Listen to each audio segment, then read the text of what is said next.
Book positioning. So this is where we're really going to start diving into what book you're actually going to write. This is what's called positioning is the most crucial part of both writing and marketing your book. Why is that? Well, positioning is it's the answer to the crucial question that every reader asks. Why should I read this book? And I don't mean this one specific. I mean any book in this room. Before I bought any of these, I asked myself the question, why should I read this? Right? And think about every book that you've ever bought, you asked yourself that question, why should I read this?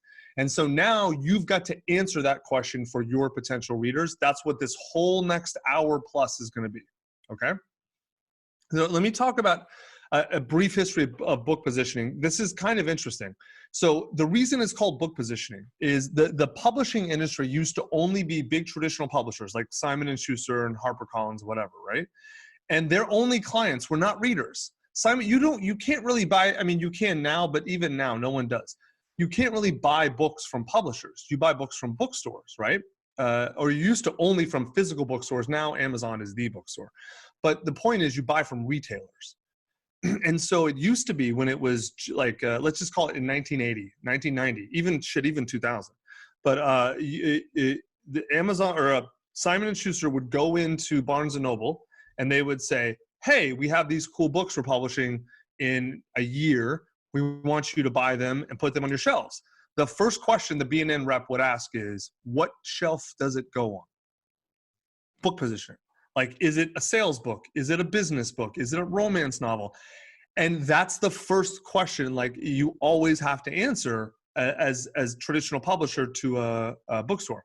Now, obviously, bookstores and traditional publishers don't really matter anymore. They're kind of irrelevant for most of you, and even for me now. But the idea of positioning still matters because you're positioning in the reader's head, okay? But it literally used to be called positioning because it's positioned on a shelf. Now, here's how to position your book. There's 3 steps, and we're going to walk you systematically through each one. First, you determine your objectives. What do you want to accomplish with the book, both for yourself and your reader? Then you understand who your target audience is. Who's your audience? Why are they going to care? Then you lock in your idea. Once you know who your audience is and why they're going to care, then that's the idea, right? Okay, they're going to care because of this. Clear?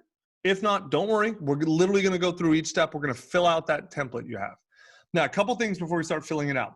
Positioning is not a linear process. This might get messy. Like, you may think you know your objectives, and then when you get to audience, you realize your audience is not the audience you thought. You had to change your audience, and that may change some of your objectives. Totally normal. It is a non-linear process. So, like, don't be freaked out if things adjust and change as you go through the process. But you need to finish your positioning before you move on to the outline, okay? And we'll make that very clear, but the positioning is like a fluid process. Then you lock it in, then you start doing the outline. Do not say, I'll fix my positioning in the outline. You won't. It'll be a disaster and a mess. Most of you who have started books that have never finished them, that's why you didn't finish them, is because you tried to fix the positioning in either writing the book or outlining the book, and it doesn't really work. You got to get your positioning done right first. Hey, Tucker, I'm yes. seeing several comments I want to jump in here that perhaps you can address right now. People who look like they're trying to take some shortcuts by saying, well, I got a bunch of blog posts. Can't I just put my blog post together and make a book? If you want a bad book, you totally can. Yeah, no, seriously. You absolutely can for a bad book. If you want a good book, then no, that doesn't work. So to make it real clear, we have a lot of authors who come to Scribe as clients and want to do this. And so what we do is we go through the positioning. We don't even look at their blog posts. First, we go through the positioning process first to get super clear on exactly, what they want from the book, who the audience is, and what the idea for the book is. Once we know that, once that's super clear, then we can go look at the blog posts and say, okay, do any of these fit in this book? And some of them do, and that's great. Then we just slide them right in. But if they don't, then you leave them out. The problem is if you come in first and talk about, well, these blog posts are a book, then you try and create positioning off of the blog posts. You got to start with positioning, never with content. Does that answer the question? Good. Well, I don't know if you're saying yes or no, but it does answer the question. So we're gonna is that clear? Hal, I mean, Hal and Emily, that's clear. Is there anything to add? No, I think that's good. All right. Oh, sorry. So the last point in positioning. Positioning is about making decisions, right? You must decide what your book is, because a lot of you right now, and I just know this from experience, you have like a big vague notion of what your book could be. And you think, oh, well, if my book is X, then it can't be Y. Yes, you're right. That's true. And that's a good thing, right? Your book needs to be something, or because it can't be all things to all people. We're going to talk about this a lot in audience. But in order to open up success with your book, you must close doors. You must make decisions about what it's going to be, and which means what it will not be, right? If you don't make decisions in positioning, your book dies, because it just all things to all people. It's not a book. All right, so this is a great quote from Sylvia Plath about this. I wanted each and every one of them, but choosing one meant losing all the rest. And as I sat there, unable to decide, the figs began to wrinkle and go black, and one by one, they plopped to the ground at my feet. Pretty clear. She knows a bit about writing. Now, the best book positioning, like the best branding, not only attracts the right people, but it repels the wrong people, right? Like this book, the best way to write your nonfiction book. So I'm repelling, and we were real clear about this on the sales page or on the landing page where you signed up for this. We don't want fiction, right? If you want to write a novel, cool, good for you. I'll read your novel if it's good. I'm not going to teach you how to write it, right? So we didn't try and make all things to all people. This is nonfiction, both either straight prescriptive nonfiction or memoir, which again, I'm diving into in a second to be very clear on the differences, but that's it. No cookbooks, no children's books, no fiction, right? All right. So what kind of book should you write? Now we're going to dive into this. There are two types of nonfiction. Reputation nonfiction, right? That's what we're going over on day 1 and day 2. And I'm going to explain what I mean by that in a second. The other one is memoir. That's day 3. Okay. So a reputation book, and I use that in the broadest sense. This is any nonfiction book you're writing primarily to raise your reputation, right? So for example, a business book. All business books I call reputation books. Like Jim Collins' Good to Great is probably a pretty famous business book that you guys know about. Or a personal development book, Can't Hurt Me by David Goggins. We did that book. It's an amazing book. And I'm not just saying that because we did it. We've done some books that aren't amazing, unfortunately. His is. But that's like, you read that book to raise your level. Self-help. Girl Wash Your Face by Rachel Hollis. We did not do this book. If you like her stuff, it's a really good book. But I differentiate between personal development and self-help. If you think they're the same thing, that's okay. And then also knowledge, share, how to, which is, again, these are very, very similar in a lot of ways. This is the third option by Shannon Miles. You've probably never heard of her unless you're a work-at-home VA type. She runs a company called Belay Consulting. They're they're a virtual assistant company. And this book is basically helping them attract, it's not attracting clients, it's attracting VAs. Because like their biggest problem is actually getting really qualified. They're a very high level VA company. We use them for a lot of our stuff. All of those are reputation books, right? So you could say, oh yeah, mine's a business book that's going to be a knowledge share. Cool, most business books are, right? Or mine's personal development, a little business, a little personal development, whatever. You don't have to pick any of those 4. That's just so you understand what a reputation book is. Now let's explain what a memoir is. A memoir is different. A memoir is a personal story, right? Like Tiffany Haddish's book. We did that one, The Last Black Unicorn. I wrote that. Simon & Schuster published it because I got her a traditional deal. But that book is just a collection of her stories, right? That's basically it. Or an autobiography. Michelle Obama's book, right? That's an autobiography. Now, the difference between an autobiography and a personal story book is just really depth and breadth, right? Michelle Obama basically talks about her whole life and becoming. Tiffany talked about only select stories in her book. You can basically call them the same thing. And then the third type of memoir, this is a little bit different, as a family legacy book. So you've probably never heard of this book. This is I Got There by J.T. McCormick. He's actually the CEO of my company, the one I started. I wasn't good enough. I didn't have the skills to run it. So I had to hire a guy who did. He did. He was a client of ours and then became the CEO. And he wrote this book for the exact reason I talked about at the beginning of this webinar. Like, I wish I had my great-grandmother's story, right? he came from nothing. His dad was a pimp. And I mean like a literal pimp. And his mom was like one of his dad's hoes. Like it was like, he came from the projects of Dayton, as bad as it gets. And now he's got all this money. He's super successful, amazing wife. They live in a gated community in a rich suburb of Austin. And his kids have no idea what his life was like. They can't even conceive of it. He wanted to write this book to make sure that his kids, his family, and his grandkids, they all understood where they came from, right? And he did. It's a really, really good book. If you want an inspiring memoir, this is it. Now, a lot of these can be all three. Again, I'm not saying you have to pick one, two, or three that they combine. But the point is, you guys see the difference between the two? A reputation book. Go ahead.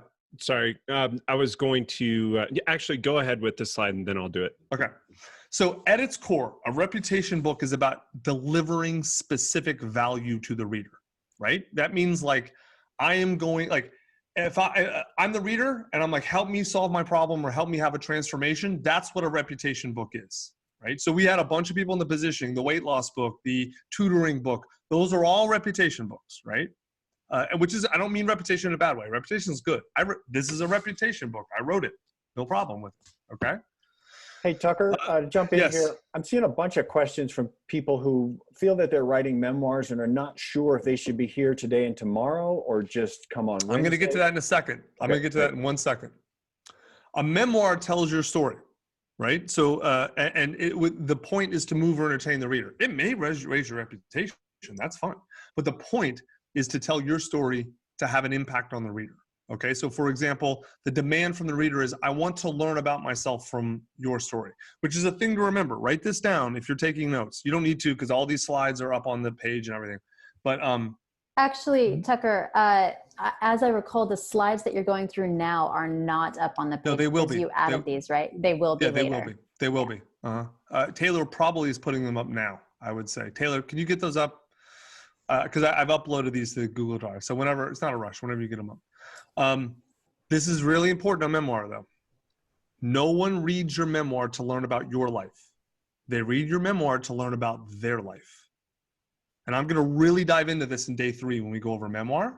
But like, even though in order for them to learn about their life, you've got to talk about your life and be real clear about it. They don't care about you. I'm going to give you an example. Actually, hold on. Let me check in, Tucker. Let me do a quick check-in just to see if there's some clarity. So I'm curious. There probably isn't, man. Let me finish. Okay. All right. Let me finish. Okay. What if you want to help people? Because right now the obvious question is, what if you want to help people, but you want to help people with your story? So it's like, I want to knowledge share and all that kind of stuff. Like I want some of the stuff a reputation book does, but I also want to tell my story. Totally valid. Let me work you through that. Your book can be about teaching people something, a reputation book, or about telling your story, but it can't be both at the same time, even with the same content, right? Because this is all about positioning. And let me give you a really good example. Most of you have probably heard of this book. It's called The Untethered Soul by Michael Singer. It sold 1 million copies, I think more now. And this is basically it's all about meditation and about enlightenment. And it's really, if you're into that stuff, it's a really good book. He wrote another book called The Surrender Experiment, right? And these 2 books, this is nuts. These 2 books cover literally the exact same material. But Untethered Soul is it's a reputation book. It tells you how to become enlightened, basically, right? Surrender Experiment doesn't tell you anything. He tells you his story of how he became enlightened, right? And so like he tells a little bit of his story in The Untethered Soul, but just a little. He has, for a few examples, he kind of tells his story. He explains things with his story in Untethered Soul, but you come out of Untethered Soul not knowing anything about Michael Singer. You read The Surrender Experiment, you know everything about Michael Singer. None of the instructions from Untethered Soul are in there, but you kind of get it because he tells you what he did. So the point is, this is the same story, but they are totally different positioning. One is a memoir, one is a reputation book. Both are valid. Both are cool. Nothing wrong with either. I preferred Surrender Experiment. I thought it was way better. I didn't like Untethered Soul very much.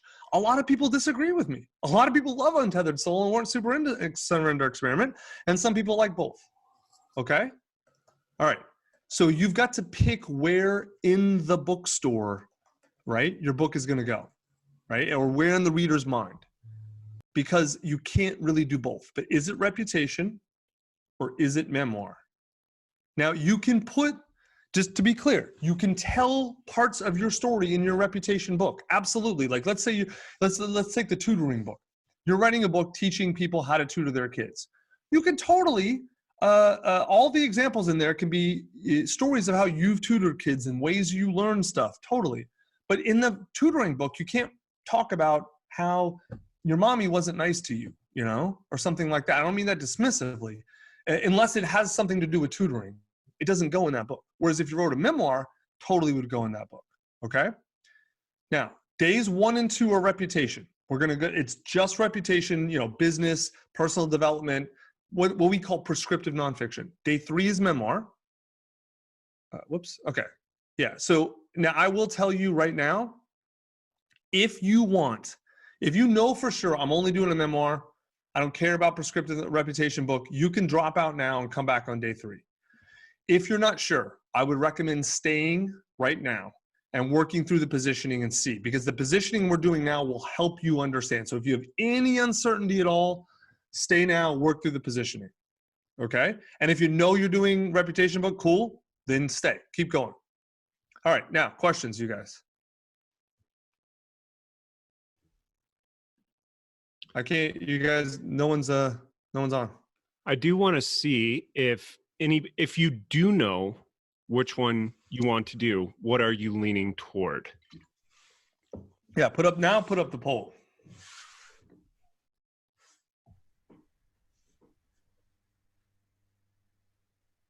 Hey, Tucker, here's a question, not quite spot on to what you were just talking about, but you might want to speak to this while we're waiting for some other comments to come in. Somebody said, Matt said, for a non-memoir, what do you say about putting ideas online for free as a way to test them out, to see what people think, and then put it together eloquently later? Great. It's amazing. Fantastic. Yeah, I don't use it as an excuse to not write your book, but I think there's nothing wrong with that. Using, you know, whatever it is, LinkedIn, Twitter, or your blog to put stuff out to really refine ideas and get feedback. Nassim Taleb does that really well, who's a client of ours. So you guys know it, like he wrote The Black Swan and Anti-Fragile. Kind of apropos these days, isn't it? Yeah, Nassim Taleb is like, he's the guy these days. So we didn't work on any of those books, but his next book's coming out, like his 2 big math books that have all the math behind all his books. We did the publishing on those. And it's funny, he is a prick on Twitter to a lot of people. He's the nicest guy. Like he is like just the most wonderful guy to deal with. He's a really nice dude. Here's a question, Tucker. Rick Wilson asked, what sells better? How would you answer that? If your goal is to write a book to sell copies, you are in the wrong business. Just straight up. Like I would not use that as the measure of success.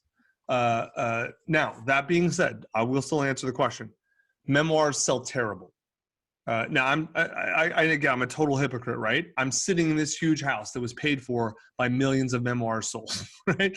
So, but the thing is, memoirs are a really steep power curve.